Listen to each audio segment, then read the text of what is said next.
నమస్కారం. రుద్ర న్యూస్కు స్వాగతం. కరీంనగర్ జిల్లా చిగురుమామిడి మండలం రేకొండ గ్రామంలో చింత చెట్టుపై నుండి ప్రమాదవశాత్తు కింద పడి చెంచల సంపత్ 35 సంవత్సరాల వయసు గల రైతు మృతి చెందడం వివాదాస్పదంగా మారింది. గ్రామంలోని ఓ మహిళ వ్యవసాయ పొలంలో ఉన్న చింతకాయలు తెంపడానికి చెంచల సంపత్ను చింత చెట్టు ఎక్కమని చెప్పగానే చింత చెట్టు ఎక్కిన సంపత్ ప్రమాదవశాత్తు క్రిందపడి తీవ్ర గాయాలతో అక్కడికక్కడే మృతి చెందాడని స్థానికులు తెలిపారు.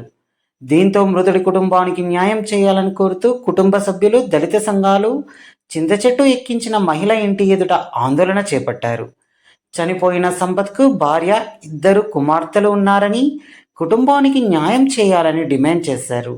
చింత చెట్టు ఎక్కడం రాదని సంపత్ తెలిపినా ఉద్దేశపూర్వకంగానే మహిళ సంపత్ను చింత చెట్టు ఎక్కించి ఆయన క్రింద పడి చనిపోవటానికి కారణమైందని కుటుంబ సభ్యులు, దళిత సంఘాల నాయకులు ఆరోపించారు.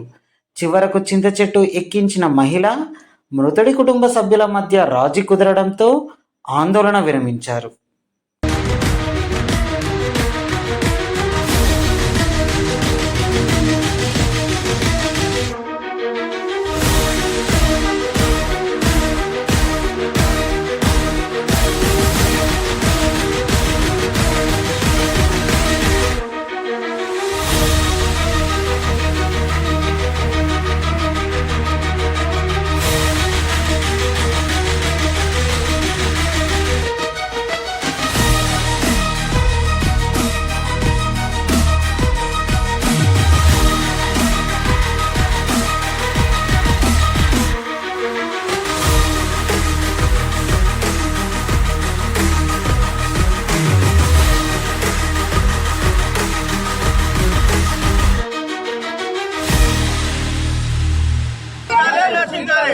మూర్ఖత్వమైనటువంటి ఆలోచన, సిల్కమ్మ గారి మూర్ఖత్వమైనటువంటి ఆలోచన సంపత్ కుటుంబానికి, కొంచెం బ్రదర్ సంపత్ కుటుంబానికి, సంపత్ కుటుంబానికి, సంపత్ కుటుంబానికి, చెంచల సంపత్ కుటుంబానికి, చెంచల సంపత్ కుటుంబానికి మేము ఇక్కడ బిల్ల చిలకమ్మ ఇంటి ముంగట ధర్నా చేయడం జరుగుతుంది. మేము ఉదయం నుంచి 2 సార్లు 3 సార్లు వాళ్ళ పెద్దలని, రెడ్డి సంఘాన్ని అందరినీ కూర్చుండబెట్టి వాళ్ళతో మాట్లాడమని చెప్పినప్పటికీ ఆ సమాచారం ఇంతవరకు ఇవ్వలేదు. మమ్మల్ని నిర్లక్ష్యం చేసి మేము ఇక్కడ ఎండల వాళ్ళ ఇంటి ముందటనే ఉండి నిరసన తెలియజేయడం జరుగుతుంది. ప్రధానంగా విషయం ఏంటంటే నిన్న సాయంత్రం 4 గంటలకు ఆడ సంపత్ అనేటోడు మన బాయికాడు పోయి కరెంటు పెట్టుకునే సమయంలో ఈ చిలకమ్మనే పోయి ఆ చింత చెట్టు మీద చింతకాయలు ఉన్నాయి తెంపుద్రమ్మ అనేటువంటి అభిప్రాయంతో తీసుకొని పోయినాక ఆయన నాకు ఎక్కరాదు, నీ చింతకాయలు తెంపలేను అనే మాట చెప్పినప్పటికీ ఎక్కి గివి తెంపి అనేటువంటి అభిప్రాయంతో ఆయన ఎక్కించే వరకు మండలు జారి కింద పడ్డాడు. అప్పుడే ఆయన చనిపోవడం జరిగింది. చనిపోయినాక అక్కడనే ఉండి ఏడ్చింది. ఆమె కూడా ఏడ్చింది. అక్కడ ఉన్న గవాయిలు ఉన్నారు, ఒక 5-6 గవాయిలు ఉన్నారు.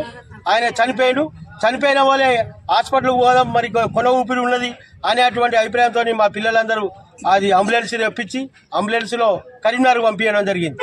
అయినా మేము ఊరిలో ఉన్నటువంటి మన మానవ సంబంధాలు ఉండాలి కాబట్టి మనకు జరిగినటువంటి సంఘటన ఘోరమైన సంఘటన జరిగింది.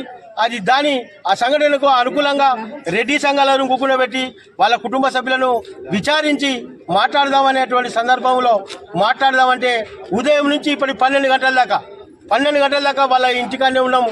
అయినా కూడా వాళ్ళు స్పందిస్తలేరు. వాళ్ళు ఇతరులకు వచ్చి మరి ఇది ఇస్తాం, ఇది ఇయ్యం, వాళ్ళ పిల్లలు చిన్న పిల్లలు ఉన్నా కూడా వాళ్ళ మానవత్వంతో వాళ్ళ పిల్లలకు ఆర్థిక సహకారం అందిస్తామనేటువంటి అభిప్రాయం కూడా చెప్పలేదు. అంటే వాళ్ళు ఎంత కర్కోటకులు, ఎంత నిరంకుశంగా ఉన్నారో ఆలోచించాలి. అంటే ఆమె చేసినటువంటి ఒక ప్రాణాన్ని తీసింది, ఆమె ఒక నిండు ప్రాణాన్ని తీసింది. ఆమె చింతకాయ కోసము ఒక పిల్లవాడిని ఒక పీజీ చేసిన విద్యార్థిని, ఒక మేధావిని, ఒక దళిత సంఘంలో ఉన్నటువంటి మేధావిని చంపడం జరిగింది. అది చంపినట్టుగానే మేము భావిస్తాం. అందుకనే ఇప్పుడు ఆయనకు ఆర్థిక సహకారం అందించాలి.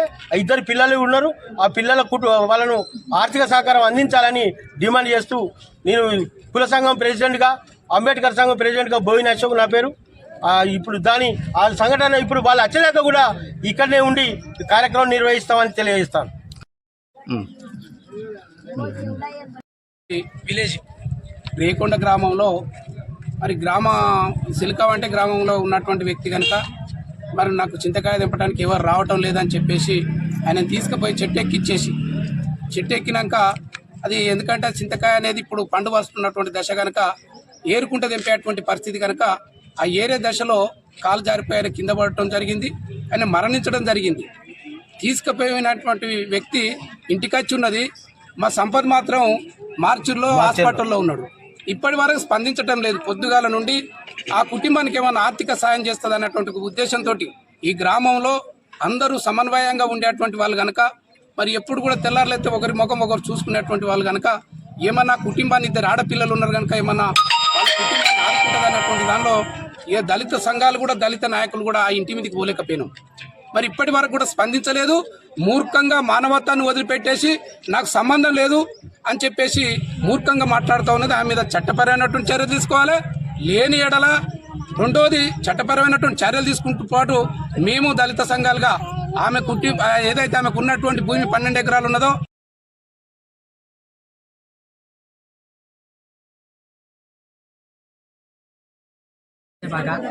మా పొలం దగ్గర వీళ్ళ చిలుకావ అంటే ఆమె చించల సంపదను తీసుకొని రావడం జరిగింది. చించేటి కాడికి నేను పొలం కాడ పని చేసుకుంటూ ఉంటున్నా. అంతేలే చెట్టు దగ్గరికి వచ్చే వరకు చించెట్టు మించెళ్ళి సంపద అనే వ్యక్తి కింద పడడం చనిపోయింది. వీళ్ళ చిలుకావ తీసుకొచ్చింది చెట్టు కాడికి చింతకాయలు దింపడానికి.